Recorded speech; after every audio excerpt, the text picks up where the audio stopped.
On a fateful night, the shimmering waters off Catalina Island became the stage for a tragic drama, casting a long shadow over the legacy of Hollywood starlet Natalie Wood.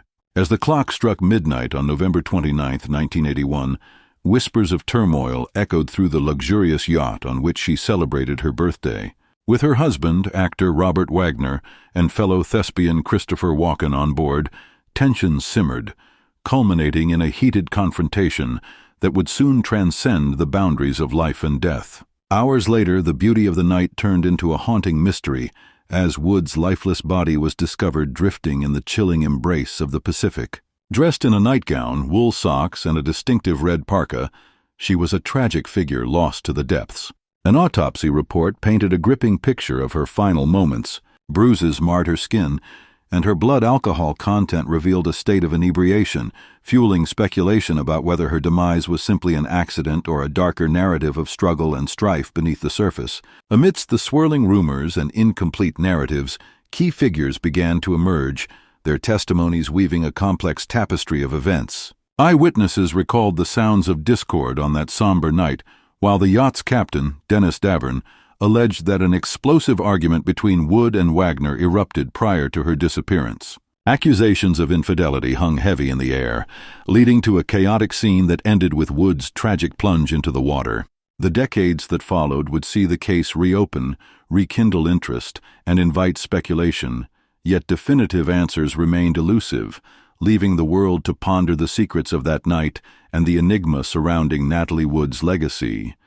Virginia Rappe, a silent film actress, met an untimely and tragic fate that sent shockwaves through Hollywood in the early 1920s. The atmosphere was electric with excitement as she mingled at a lavish party held in the opulent St. Francis Hotel, where glamour intertwined with intrigue. Little did the guests know that this vibrant gathering would soon become the backdrop for a scandal that would forever stain the early days of cinema. On September 9, 1921, after the party, Rappe succumbed to alarming medical issues that initially perplexed doctors. They eventually determined her cause of death to be a ruptured bladder leading to secondary peritonitis, but that explanation left many questions lingering in the air. The charming actress's sudden decline sparked rampant speculation about the events at the party, fueling the flames of an unfolding drama that the public couldn't resist. Whispers of unspeakable deeds began to swirl as allegations surfaced that Roscoe "Fatty" Arbuckle, the beloved silent film star who hosted the party, had been involved in a heinous act against Rappe. The media seized upon the sensational narrative, framing Arbuckle as a villain, while Rappe's memory became tragically intertwined with the story of abuse and betrayal. As the case garnered national attention, the theater of public opinion moved into overdrive, with headlines screaming of illicit encounters and shattered innocence. The fervor surrounding the trial captivated audiences across the nation as Arbuckle faced charges of manslaughter and rape, ultimately leading to 3 tumultuous trials where shocks, tears, and courtroom theatrics unfolded.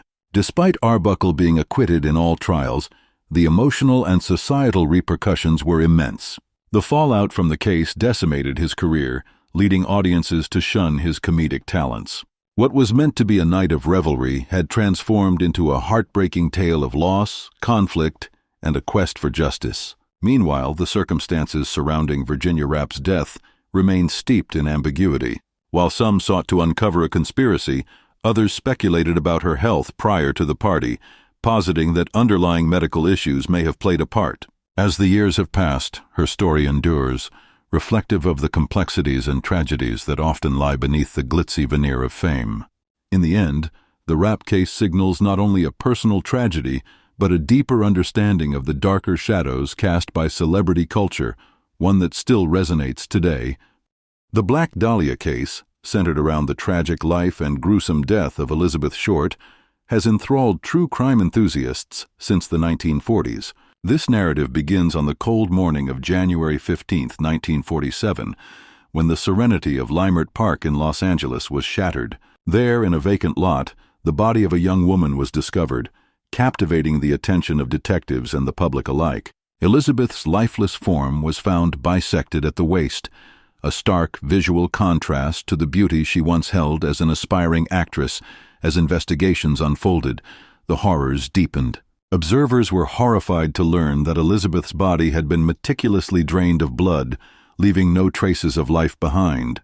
The violent slashes across her face, which shaped a grotesque smile, evoked both fear and fascination. The press pounced on the story, dubbing her the Black Dahlia, due to her dark hair and preference for black clothing.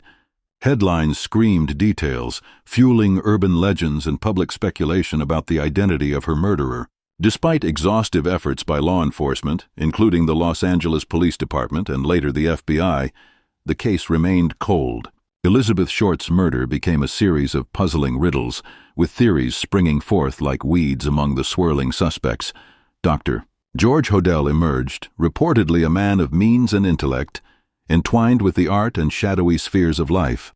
His son later implicated him, but the evidence remained circumstantial. Then there was Leslie Dillon, a bellboy whose past raised eyebrows, yet he too slipped through the fingers of justice, leaving haunting questions in his wake. As years passed, the Black Dahlia case transitioned from a mere unsolved murder to a pillar of American crime lore. It survives through literature, film, and television, capturing the imaginations of countless individuals eager to decipher its enigma. The haunting image of Elizabeth Short, poised between a dream and a nightmare, continues to echo within the hallways of crime history. What truly happened that fateful night remains a chilling mystery, an unsolved puzzle in the tapestry of time, forever lingering in the whispers of a haunting past. The Zodiac Killer remains among the most chilling enigmas of American crime history, shrouded in mystery and fear. Operating primarily in Northern California during the late 1960s and early 1970s, this elusive figure not only claimed responsibility for numerous murders, but taunted law enforcement and the public through a series of unsettling letters sent to local newspapers, notably the San Francisco Chronicle.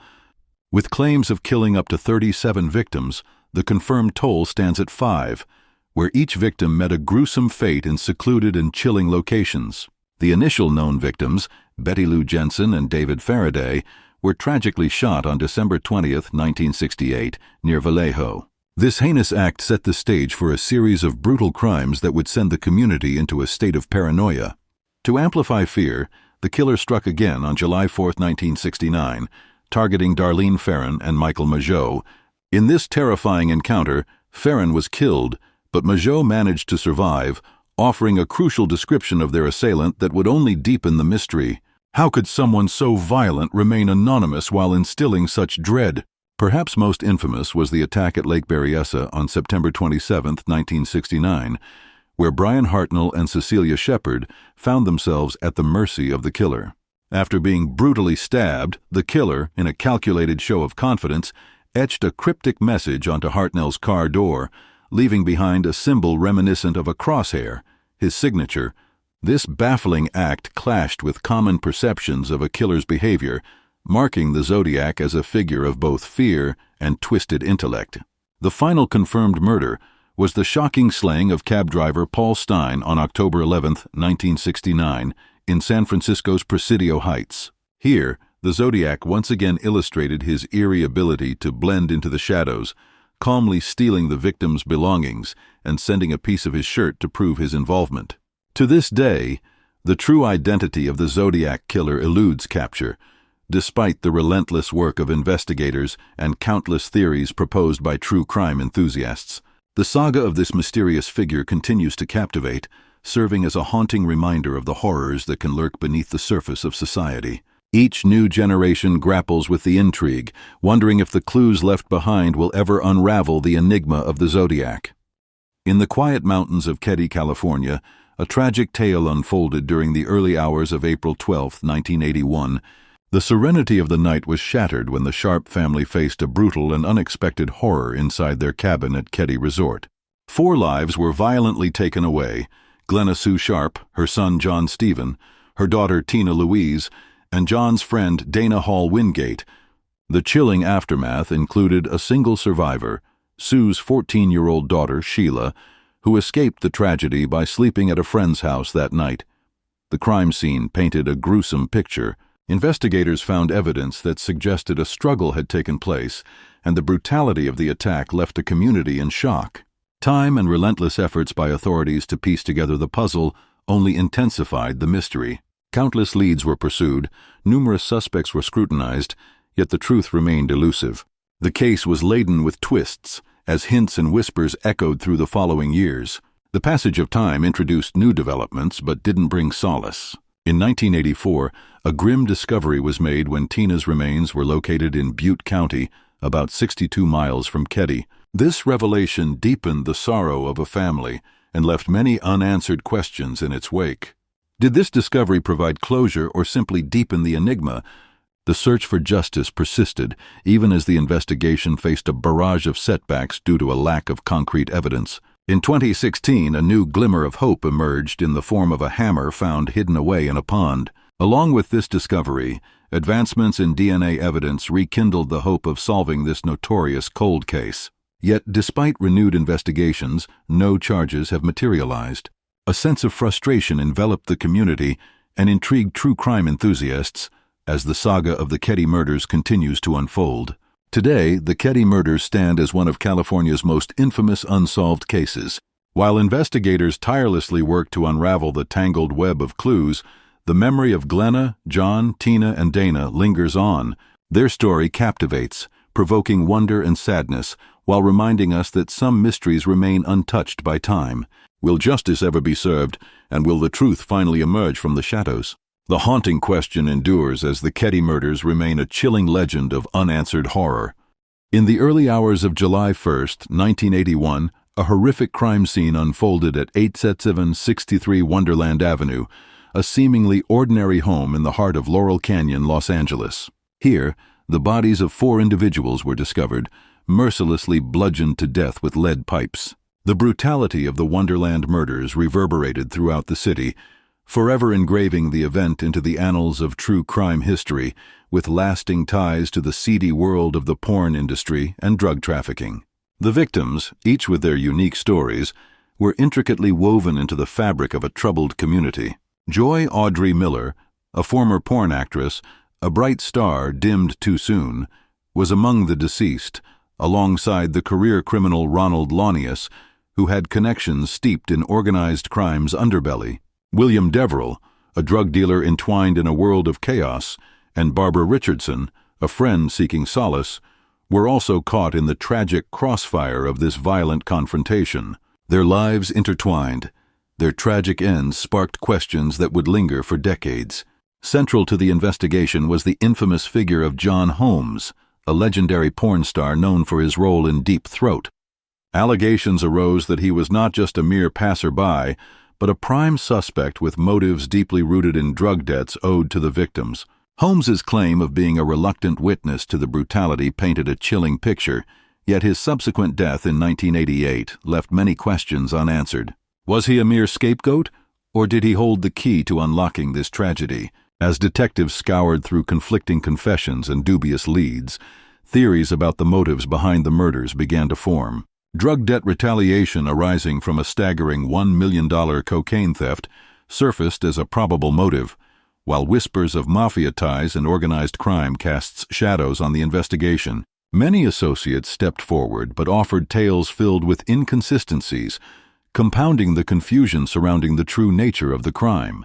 The case has endured as a cultural touchstone, inspiring depictions in films such as Wonderland, capturing the public's fascination with the macabre allure of the Hollywood underworld. Despite the case being officially closed by the LAPD in 2010 due to insufficient evidence, the lingering questions about corrupt officials and the true circumstances surrounding the events of that fateful night continue to captivate the imaginations of true crime enthusiasts. The story of the Wonderland murders remains a haunting echo of a time when the dark side of fame intermingled with an unsolved mystery.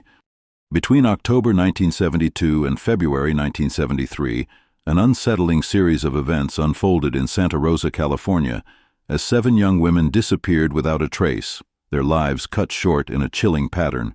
Each victim, a youthful girl aged between 12 and 23, shared similarities that haunted their families and shocked the community.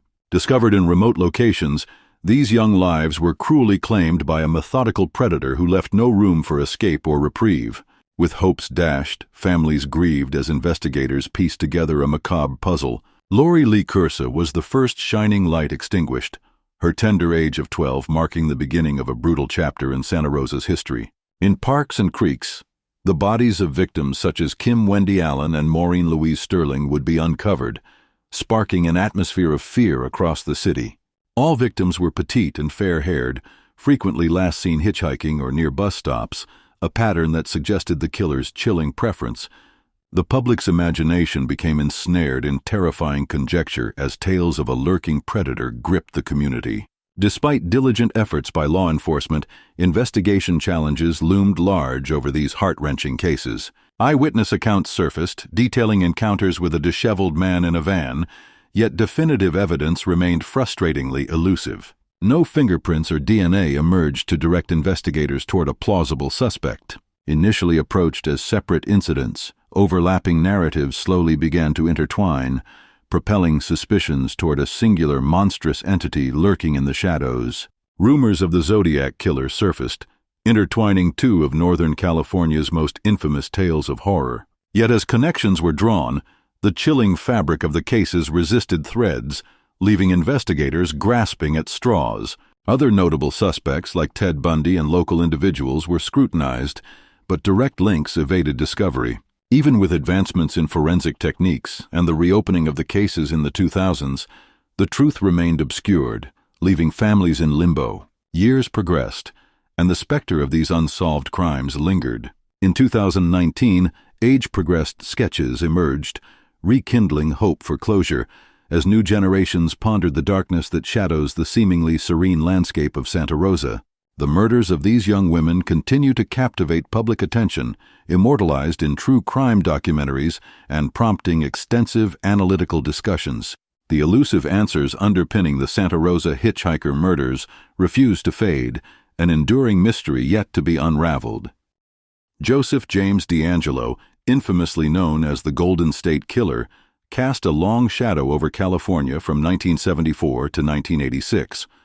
Over this 12-year reign of terror, he was responsible for a horrific catalog of crimes that included at least 13 murders, over 50 sexual assaults, and numerous burglaries.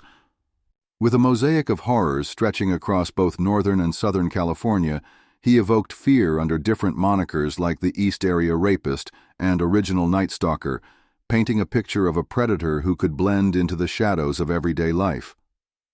His modus operandi was cunning and calculated, targeting couples within the sanctity of their homes during the dead of night.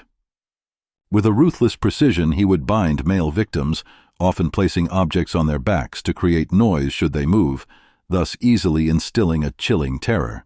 Female victims were then assaulted, while DeAngelo engaged in a psychological warfare, taking souvenirs from his escapades that included jewelry and personal items, trophies from his brutal triumphs. His actions were cloaked in a veil of intimidation, transforming homes into scenes of unimaginable horror and leaving deep scars on the lives of those affected. The investigation into DeAngelo's vast array of crimes faced a myriad of challenges. His ability to elude capture was aided by meticulous planning, a background as a former police officer, and his savviness in circumventing forensic collection techniques of the time.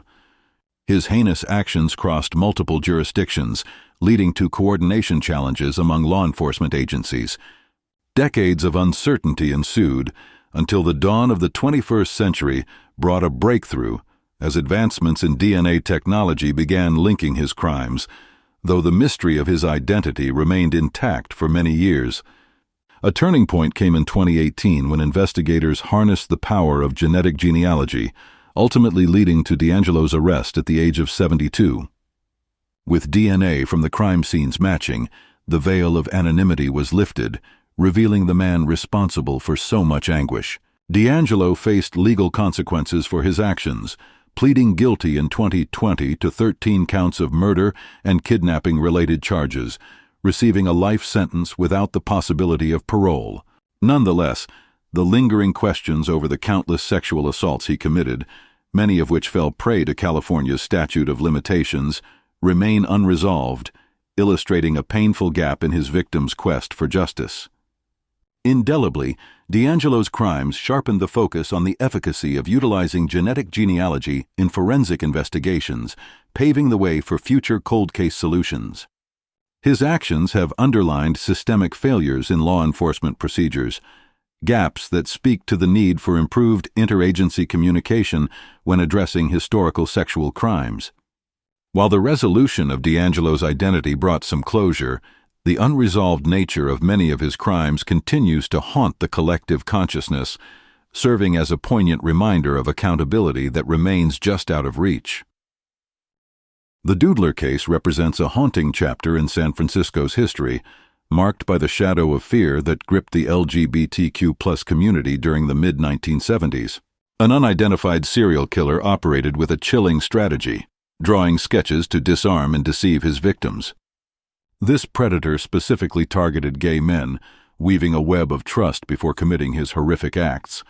The allure of art became a dangerous illusion, ultimately leading to the tragic fate of at least 5 confirmed victims, and perhaps many more left unreported due to societal stigma. In the vibrant yet vulnerable Castro district and secluded Ocean Beach areas, the killer transformed what should have been safe spaces into hunting grounds. The profile of the Doodler's victims paints a stark picture of a marginalized group. These were individuals who sought connection in social spaces only to encounter an unimaginable threat. The harsh reality was that while some were tragically lost, there were survivors whose testimonies became vital links in the case. However, fear of exposure in a time of rampant homophobia rendered many unwilling to speak out. This climate of fear illustrated the complex reality of LGBTQ+ life in an era where being openly gay came at great personal risk. As whispers of the Doodler circulated, the spirit of community was eroded by distrust and isolation. As the investigation unfolded, the challenges faced by law enforcement were immense. The police sought a suspect, a slender African-American man in his late 20s to early 30s, but a combination of witness reluctance and societal barriers impeded justice. The tensions between the police and the LGBTQ+ community were palpable, rooted in systemic discrimination and a prevailing mistrust that prioritized community safety over formal inquiries. The mid-1970s backdrop, characterized by widespread anti-LGBTQ+ sentiments, rendered many crimes invisible, often overshadowed by more sensational issues of the time. Despite the passage of time, recent developments bring a new layer of hope to this unsolved case. As of 2019, the SFPD marked the Doodler case as open, hinting at the possibility of progress aided by advances in technology. Yet, without the essential testimonies that once eluded investigators, the path to resolution remains fraught with difficulty. The Doodler case is a poignant reminder of the struggles endured by the LGBTQ+ community, highlighting a pressing need for justice and acknowledgement in the face of historical negligence. This haunting legacy endures, casting a long shadow over the fight for safety and rights in a world still grappling with its past. In the heart of the Bay Area during the winter of 1976, a series of horrific crimes unfolded that would forever haunt the community. 5 young girls, ranging in age from 13 to 19, fell victim to a faceless killer whose shadow loomed large over the neighborhoods.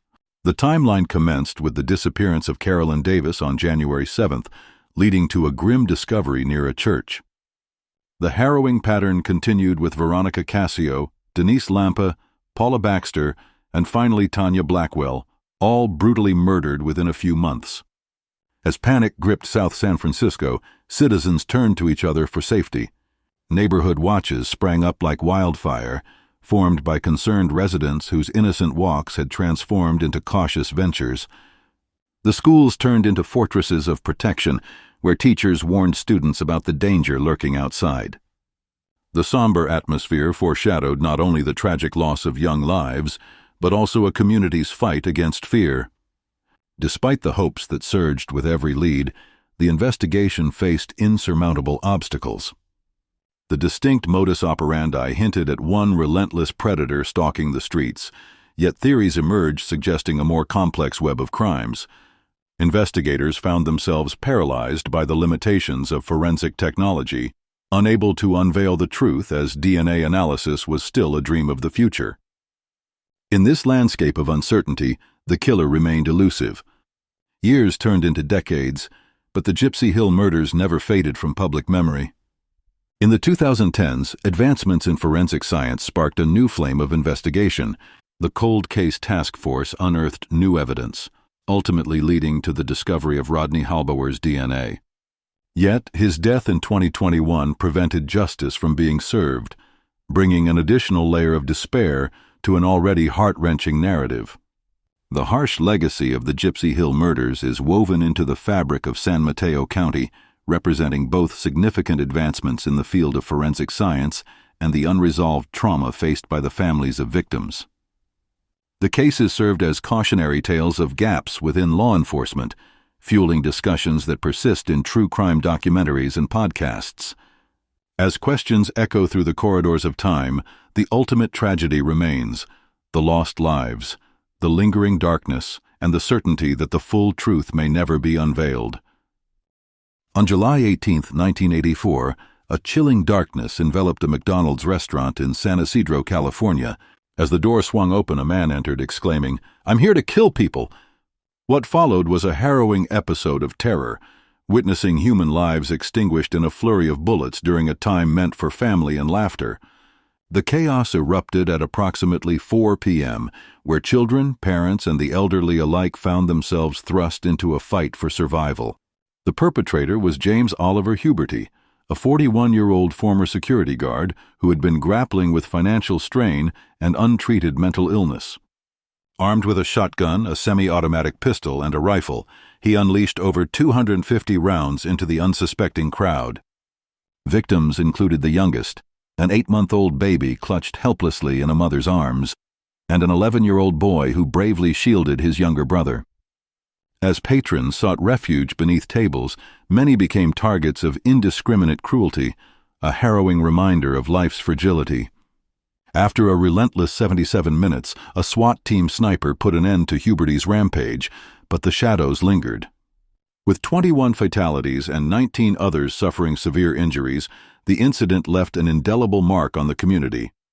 The siege sparked urgent discussions surrounding mental health and firearm accessibility, drawing attention to systemic failures that let Huberty purchase weapons despite his unstable mental state. Just days before the attack, he had confided in his wife about his frightening intentions to hunt humans. In the aftermath, a transformation of public policy took root. Calls for reforms in SWAT training and active shooter responses were fueled by the stark awareness of vulnerabilities in public spaces. The original McDonald's was razed, and in its place, Parc de la Amistad stands, a solemn reminder of the lives lost and the community's resilience. While many questions about Huberty's actions and mental state remain unanswered, what reverberates most is society's responsibility to address gaps in mental health care. This tragedy served as a bitter lesson, illuminating how untreated mental illness intertwines distressing realities with public safety. Documented in various true crime series, the San Ysidro massacre is a call to action, challenging us to ensure that vigilance against such violence sprouts from compassion and reform rather than fear. Christopher Wallace, better known as the notorious B.I.G., or Biggie Smalls, emerged from the streets of Brooklyn to become a defining figure in East Coast hip-hop. His rise was meteoric, filled with soulful lyricism and unforgettable beats, yet it was marred by the dark shadows of rivalry within the hip-hop community. As tensions escalated between East Coast and West Coast factions, Wallace found himself entangled in a bitter feud against Death Row Records, the label of rival Tupac Shakur, whose violent death raised the stakes even higher. The tragic events leading to Wallace's grim end marked a turning point in the culture, painting a vivid picture of the dangers lurking within fame and rivalry. On March 9, 1997, at the Peterson Automotive Museum in Los Angeles, Wallace attended a glamorous after-party. The vibrant atmosphere that night soon turned sinister as he stepped out into a chilling reality.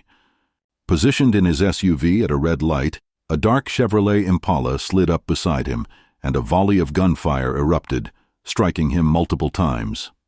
This horrifying moment shattered dreams and solidified a narrative filled with heartache and unanswered questions. Despite the attempts to save him, the tragic news echoed through the streets. Biggie was gone at just 24 years old, leaving a vacuum in the hip-hop world that remains palpable. In the wake of his murder, the investigation unraveled like a tragic tale fraught with deceit and missed opportunities. The LAPD faced harsh criticism for their lack of urgency, failing to secure the crime scene or adequately question witnesses in the immediate aftermath. Speculation ran rampant about the involvement of gang affiliations and police corruption. Allegations surfaced implicating members associated with Death Row Records, particularly under the shadow of its CEO, Marion Suge Knight. As the police tangled with theories and evidence began to vanish, the case spiraled into a well of conspiracy and cover-up, leaving a haunting legacy that continued to fuel the flames of speculation. Even years after his untimely demise, the questions surrounding Biggie's death remain unresolved, adorned with a myriad of theories without concrete answers. A civil suit brought forth by Wallace's family against the LAPD hinted at corruption, leading to a jury affirming their claims, but later overturned due to technicalities. The city settled, but the payments could never soften the piercing reality of loss. Investigative documentaries and continued interest reveal a story left untold, reflecting not just the life of a brilliant artist, but the murky waters of the entertainment industry. The haunting echoes of Biggie's legacy linger, encapsulated in a cryptic quote from a retired detective, "You'll probably never know who did it." His murder stands as a stark reminder of the turbulent era in hip-hop, still shrouded in mystery and longing for justice. In the quiet town of Clovis, California, a dark chapter unfolded in the 1970s, forever haunting its residents. The disappearances of 3 young girls, Carol Booth, Sandra Colley, and Debbie Dively, sent waves of fear throughout the community. Each girl's story begins with the innocence of childhood. Carol, at merely 11 years old, rode her bike with carefree laughter. Yet this laughter was silenced when she vanished in July 1973, her body discovered days later, a victim of unspeakable violence hidden among the rural expanse near Millerton Lake. Sandra's fate mirrored Carol's tragic end, as she disappeared while walking to school in December 1974. The chilling discovery of her body 2 weeks later in an orange grove near Highway 99 exposed the grim reality that the threat lingered closer than anyone imagined. Like Carol, Sandra had fallen prey to a shadowy figure, sexually assaulted and brutally strangled. The community, initially united by horror, began to unravel with despair and suspicion, echoing their heartbreak through the streets of Clovis. Debbie Dively, the eldest at 14, was last seen hitchhiking in November 1975. The search for her led investigators to a vineyard where her lifeless body was found days later, bearing the same hallmarks as the previously identified victims. These horrific sequential initials, CSD, cast a menacing shadow over Fresno County, suggesting a calculated and deliberate predator. The revealed patterns and eerie similarities sparked fears of a serial killer lurking in their midst, betraying the innocence of childhood against the backdrop of agricultural tranquility. Yet, amidst the unfolding horror, detectives faced an insurmountable truth: no clear leads nor eyewitness accounts, only lost opportunities to connect the dots. While modern forensic technology offers re-examination possibilities, the absence of a murder weapon and the limitations of 1970s investigative methods left families grasping at hope. Reports emerged of a local man with a history of sexual offenses being classified as a person of interest, only to be released without charges due to inconclusive evidence. Years turned into decades, overshadowed by an active but cold case file that detectives periodically revisit, always with a lingering hope. Genetic genealogy provides a glimmer of possibility, evoking a sense of urgency among those yearning for closure. Yet, the chilling reminder remains. A shadow still hovers over this community, the haunting legacy of the Alphabet murders entwined with the grief of lost lives, waiting for justice that seems perpetually out of reach.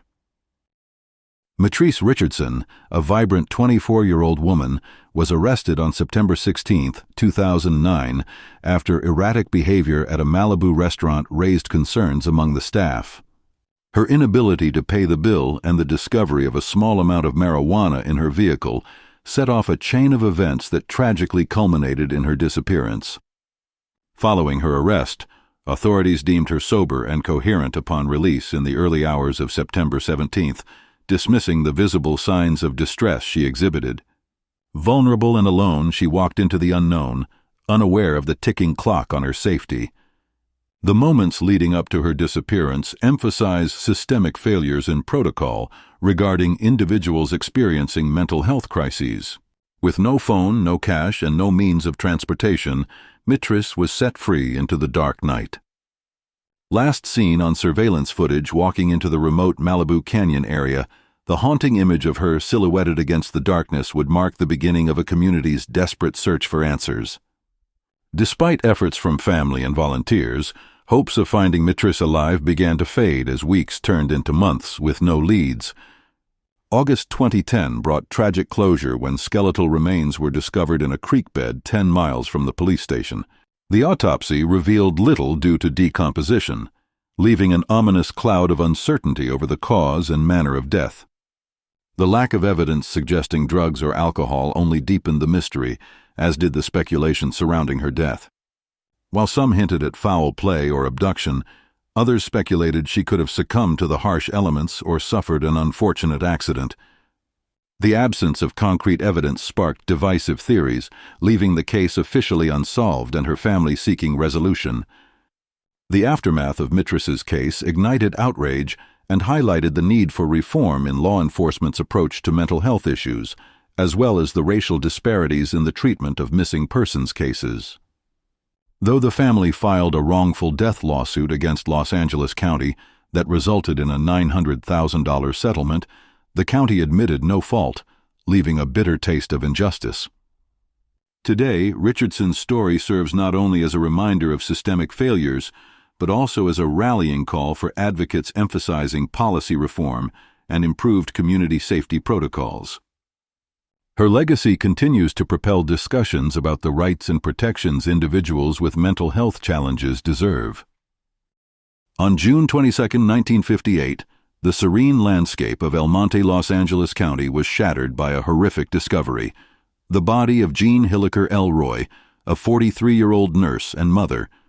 Found partially nude by the roadside and strangled with a rayon stocking, the chilling crime scene echoed whispers of violence and betrayal. Though her lifeless form revealed the brutality faced by women, the investigation was shrouded in secrecy and confusion, haunted by the transient lives she led, relationships marginalizing her role as a devoted mother to a 10-year-old son, James. Initial inquiries by the Los Angeles County Sheriff's Department were met with challenges. Jean's tumultuous relationships and a fierce custody battle over her son created a mosaic of potential suspects, yet no tangible leads emerged. As days turned into years with no resolution, the case lay dormant, a cold reminder of the fragility of human life.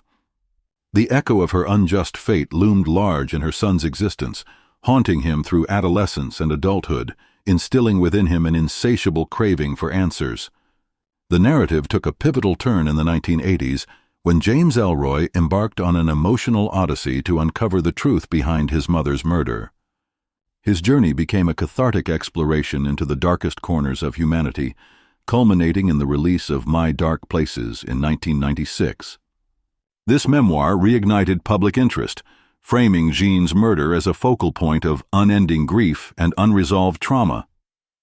Over the years, the case flickered to life again, especially with the controversial confession from Bill Carnes, a convicted sex offender, who initially confessed to the crime but soon recanted, leading the effort into ambiguity. In 2021, a new chapter emerged with the LAPD claiming resolution through DNA links to John J. Jack Hogan, a deceased serial killer from the 1950s. Yet, the absence of definitive proof left many, including James, unconvinced. The case highlights not only the shortcomings of forensic methods at the time, but also mirrors deep-seated societal issues, how Jean's lifestyle became a focal point of scrutiny instead of the perpetrators. The shadows cast by her unsolved murder linger, perpetuating discussions on violence against women and the quest for justice, remaining tragic for a child who longed for closure, yet found only an everlasting dilemma. In December 1977, a chilling discovery was made in a secluded area of Fremont, California. The bodies of 19-year-old Stephen Hartle and 18-year-old Kathleen Redmond were found inside their parked car, both victims of execution-style gunshots to the head. This gruesome crime sent shockwaves through the community, marking the beginning of a series of tragic events linked to the Bay Area Rapid Transit BART system. Just 2 months later, in February 1978, the violent trend continued as another young couple, 19-year-old Michael Ferreira and 18-year-old Donna Braun, were murdered under similar circumstances in Hayward, California. Investigators noted the eerie parallels between the two cases. Both pairs of victims were shot with the same .38 caliber revolver, positioning this as a potential serial killer targeting unsuspecting lovers in isolated settings. As fear gripped the Bay Area, authorities faced an uphill battle in their attempts to resolve the case and capture the perpetrator. The ballistic evidence linked the two murders, yet without modern forensic technology and a plethora of witnesses, progress was excruciatingly slow. The specter of a serial killer loomed large, instilling terror among the public and prompting precautionary measures like curfews and warnings against remote parking spots. The investigation would uncover numerous theories, including the possibility of a calculated killer inspired by earlier serial crime sprees in California, reminiscent of the elusive Zodiac killer. Despite these challenging hypotheses, no solid connections materialized, leaving investigators and communities alike grasping for answers. As time passed and technology advanced, the once urgent investigations simmered into cold cases, leaving victims' families and the community yearning for closure. The Bart Lovers Lane murders remained shrouded in mystery, plagued by the constraints of a pre-DNA era. In the decades since, police examined old evidence searching for breakthroughs, but consistently faced dead ends. The notoriety of these unsolved murders has endured, becoming a haunting symbol of unresolved violence.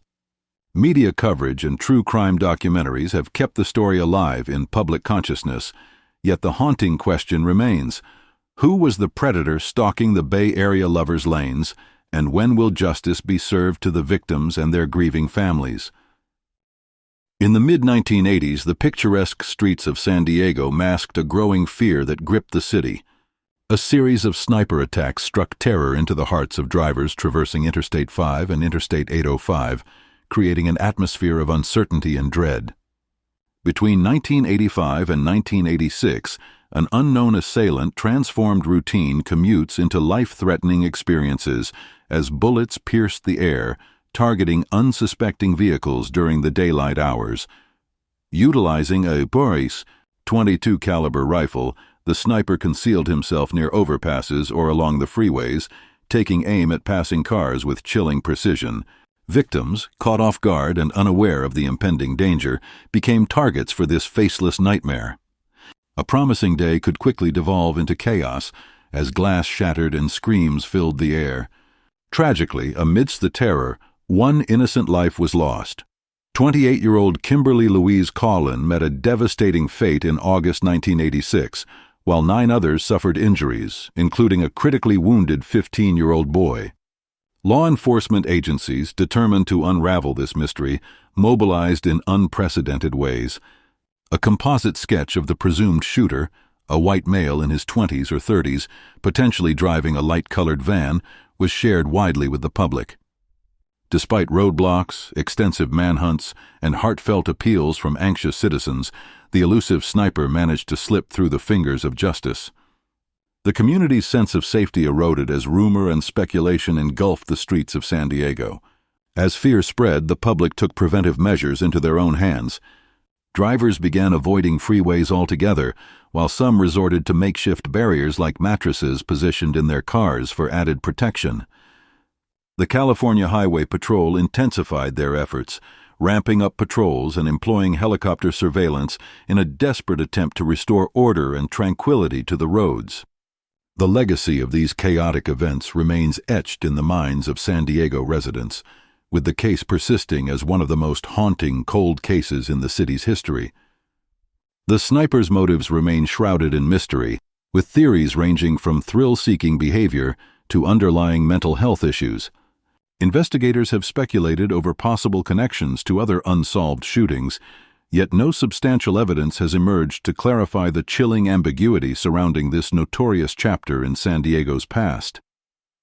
In the autumn of 1974, a tragedy unfolded within the revered halls of Stanford University when a bright young freshman, Arliss Perry, was brutally murdered. She had recently moved from North Dakota to California with her husband, Bruce Perry, transitioning into university life full of hope and potential. However, on the night of October 12th, just shortly after she decided to visit Stanford Memorial Church alone for a moment of prayer, her life met a chilling end. Arliss's body was discovered by a security guard, marking the beginning of a case riddled with dark and disturbing details. The chapel, a place meant for solace and reflection, became the scene of a horrific crime. Ritualistic elements surrounded her, a candle lodged in her chest and an ice pick, pulled from the chapel's tool room, brutally driven into her neck. The scene not only shocked the community, but also left investigators grappling with the sinister implications of such a calculated murder, characterized by both violence and a specific, eerie presentation. As the investigation unfolded, several suspects emerged, but crucial leads fell short of bringing justice to light. Her husband, Bruce Perry, was initially questioned but provided a solid alibi that kept him distant from suspicion. The security guard, David Dennis Martin, who stumbled upon the crime scene, turned out to be a person of interest due to inconsistencies in his statements. For years he faced scrutiny, yet it was not until decades later that DNA evidence exonerated him. Even the notorious serial killer David Berkowitz, known as the Son of Sam, falsely claimed involvement in her murder years later, drawing even more attention to an already perplexing situation. The evidence, however, pointed towards the notion that someone familiar with the chapel was likely involved, given the premeditated elements present. Despite numerous investigations and advancements in forensic technology that cleared key suspects, the Arliss Perry case remains unsolved, veiled in shadows of uncertainty. Her murder has become a focal point in true crime narratives, haunting Stanford's historical arts and creating an ongoing dialogue about the complexities of cold case investigations. As time moves forward, Arliss's story continues to invoke both intrigue and sorrow, leaving her legacy an enigma buried within the tapestry of Stanford University's history. In the quiet shadows of 1971, a chilling discovery in Isla Vista forever altered the narrative of crime in Santa Barbara County. A military-style footlocker, innocuous on the surface, concealed a gruesome reality. Within it lay the dismembered remains of an unidentified young male. The victim, estimated to be in his late teens to early 30s, had fallen victim to a brutal and calculated act that left authorities perplexed. The body's condition spoke volumes. It had been meticulously dismembered and decapitated, an act demanding a certain dark expertise, perhaps rooted in medical or butchery knowledge. The absence of hands suggested a deliberate attempt to obscure his identity, casting a shroud of anonymity over him. Despite extensive investigative efforts, including fingerprint analysis and dental records, the man remained a ghost, swallowed by time and circumstance, with scant evidence leading anywhere meaningful. Investigators faced stifling challenges exacerbated by the limitations of the forensic technology of the day. DNA testing was unheard of, leaving them reliant on traditional methods that failed to bear fruit. The footlocker itself posed an insurmountable hurdle. Designed as a common military trunk, it provided no unique identifiers to trace back to a potential owner. With every lead growing colder, the mystery deepened, entwining itself within the fabric of Isla Vista's community, where transience was commonplace. Speculation about the victim and the killer proliferated like weeds in spring. The nature of the crime suggested a dispassionate killer, possibly someone amid the counterculture movement of the era, or a drifter blending seamlessly into the population despite the heinous act. As interest waned, shadows of doubt lingered. Was the victim an outsider, or might there have been a local connection? The whispers of the college town echoed unanswered questions, underscoring the complexities investigators faced. Today, the Isla Vista Foot Locker murder remains a haunting enigma, a needle in the haystack of unsolved homicides. Modern advances in forensic genealogy ignite a flicker of hope, yet without preserved DNA evidence, the case lies dormant, known yet unknown. Shadows of the past persist, a reminder of the limitations faced in the pursuit of justice.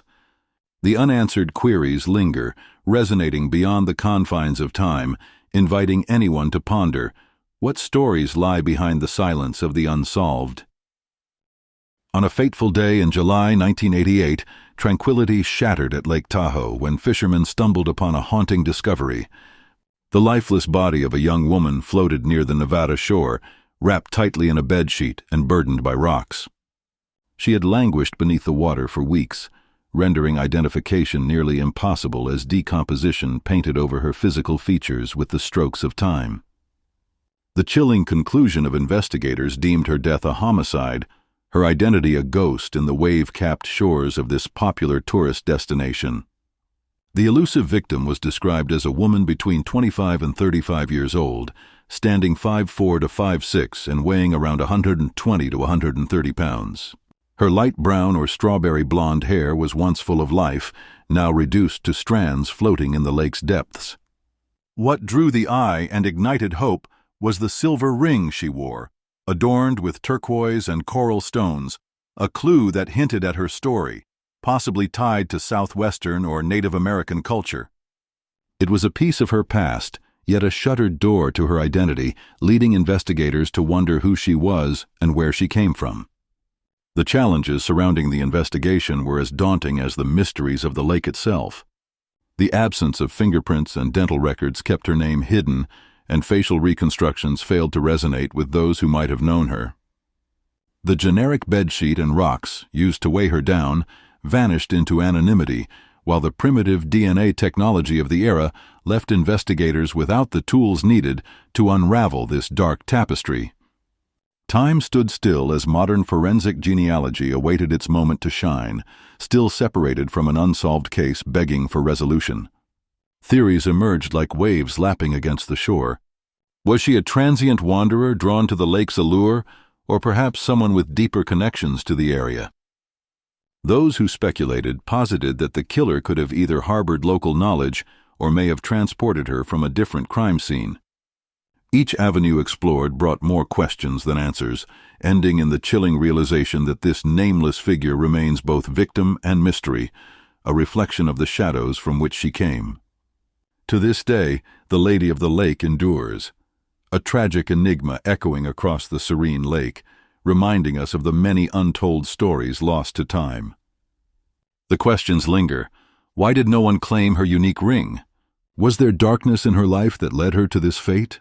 And perhaps most crucially, how many more voices remain unheard, submerged in the depths of tragedy, awaiting the light of justice?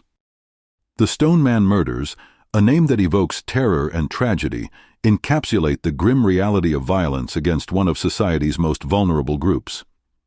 Between December 1989 and June 1990, Los Angeles grappled with a series of brutal killings that targeted homeless men. The streets of Skid Row, downtown L.A., and Echo Park became the backdrop for these chilling murders. Victims were typically middle-aged to elderly men, many battling the demons of addiction or mental illness, often thrust into the shadows of society unnoticed. These cold-blooded attacks were strikingly similar. Rocks, bricks, or concrete chunks became instruments of destruction in the hands of an unknown assailant. The sheer brutality of these crimes suggested more than mere violence, a deep-seated rage or possibly a sinister motive that remains shrouded in mystery.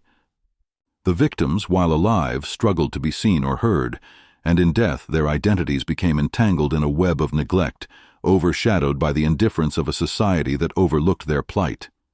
Initial investigations were fraught with challenges. Lacking modern DNA technology and faced with contaminated crime scenes, law enforcement struggled to connect the dots. The chaotic nature of the crimes, scattered across various neighborhoods, led to assumptions of randomness. However, as the task force forged ahead, they uncovered chilling similarities in the modus operandi, marking the emergence of a predator dubbed the Stoneman, or Skid Row Slayer, by the media. Despite the fervent efforts of dedicated detectives, the case quickly grew cold. The abrupt cessation of the murders in mid-1990 left unanswered questions that haunt the minds of many. Was the killer imprisoned for other crimes, deceased, or simply relocated? What lies beneath the surface of these hidden tragedies? As time slipped away, criticism surfaced regarding the LAPD's handling of the case, highlighting systemic issues in prioritizing marginalized lives. The Stoneman murders serve as a haunting reminder of the fragile existence faced by homeless individuals, often regarded as invisible victims in a world that turns a blind eye. With advancements in forensic science, the possibility of reopening the case lingers, but the lack of preserved evidence remains a grim reality. This cold case, steeped in horror and tragedy, continues to draw the eyes of true crime enthusiasts and advocates seeking justice and acknowledgement for those lost in the shadows. On the bleak morning of December 10, 1987, tragedy struck at the Bella Vista Inn in Sacramento, California, leaving a haunting mystery in its wake. The state of the crime scene, a motel room in disarray, painted a chilling picture of violence and desperation. The lifeless bodies of John and Evelyn Shelton, a couple from San Jose, were discovered, their unexpected journey for work tragically cut short. Investigators arrived to find clear signs of struggle, overturned furniture, bloodstains, and the shocking realization that both victims had been shot execution-style with a .22 caliber firearm. The nature of the crime indicated a ruthless and premeditated attack. As they pieced together the events of that fateful night, authorities were confronted with a labyrinth of unanswered questions.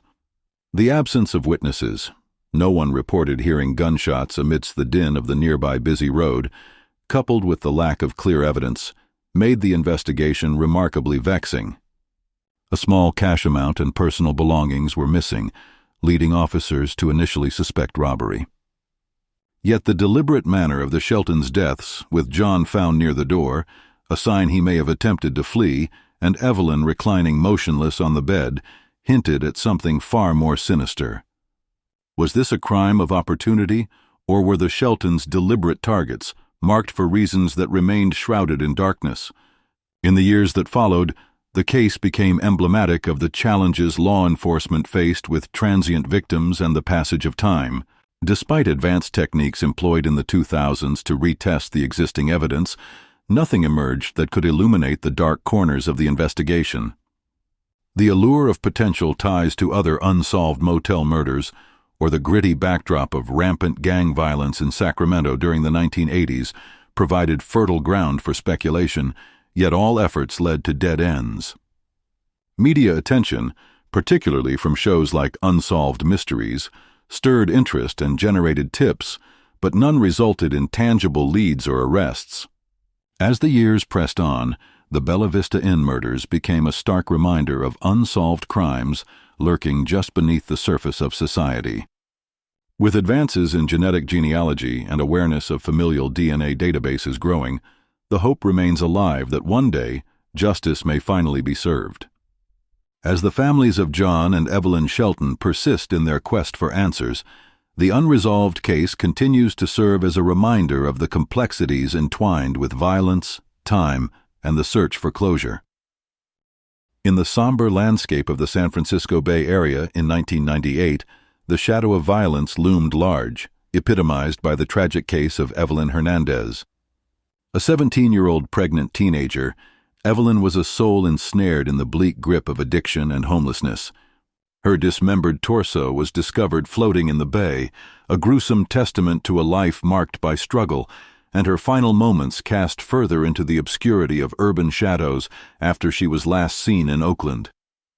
The investigation that followed Evelyn's grim discovery unspooled a thread of darkness that connected her murder to a series of unsolved cases involving marginalized women in the area. The modus operandi of her killer bore unsettling resemblance to other victims. Women often engaged in sex work, vulnerable and isolated, who met similar fates of strangulation and dismemberment. Their bodies were often discarded like unwanted refuse in remote waterways, leaving a community reeling in fear and grief. The specter of a potential serial killer began to take shape, igniting media speculation that enveloped the region. Dubbed the East Bay Serial Killer, or the West Coast Ripper, this shadowy figure was linked tentatively to at least 10 murders, spanning from 1985 to 2007. Yet despite the chilling similarities in the cases, definitive proof of a single serial killer eluded law enforcement. Among the suspects was Anthony McKnight, a convicted sex offender whose ties to Hernandez's case prompted renewed scrutiny, but no concrete charges materialized. The unresolved nature of these cases cast a stark light on the neglect faced by sex workers and marginalized individuals, with many advocates expressing outrage over law enforcement's slow response and systemic failures. The legacy of Evelyn Hernandez looms over discussions about justice and advocacy for vulnerable populations. As the years passed, the echoes of her tragedy spurred movements for reform, with organizations like the St. James Infirmary striving tirelessly to champion the rights and safety of sex workers. Although advances in DNA technology have renewed hopes for potential breakthroughs in these cold cases, the truth remains elusive. The haunting reminder of unresolved violence stirs a call for deeper societal reflection on the injustices faced by those living on society's fringes, making Evelyn's story a rallying point for change and awareness. In the shadowy annals of true crime, the case of Joan Renee Mitchell stands out as a haunting tale intertwined with the notorious Manson family. At just 20 years old, this young woman, who had become a part of Charles Manson's inner circle, was found lifeless in a secluded area of Topanga Canyon on July 1, 1969. Her death came just weeks before the well-known Tate LaBianca murders, setting the stage for a chilling pattern of violence among the group's members. Joan's connection to the Manson family was complex. Living at Spahn Ranch, she was one of the peripheral figures within Manson's cult, often struggling with her own demons, including mental health issues and drug dependency. As whispers of her potential to expose the family's illicit activities grew, Manson perceived her as a liability. In the minds of many, this perception ultimately lent itself to her gruesome fate, one marked by an appalling 27 stab wounds that told a story of horror and betrayal. Despite the brutality of her murder, the authorities originally ruled it a suicide, a decision that sparked outrage and debate. Many doubted that a young woman in the throes of life could end it so violently. Speculations about Manson's involvement flourished, especially when connections to notorious family members like Susan Atkins and Bruce Davis emerged. Yet as investigations unfolded, no charges were brought forth, casting a pall of uncertainty over the circumstances surrounding her death. Manson's own claims of innocence belied the darker rumors swirling around Mitchell's demise. He suggested that her death might have been a result of internal conflict or drug issues, yet many former cult followers posited that Manson had a hand in orchestrating violence within his ranks.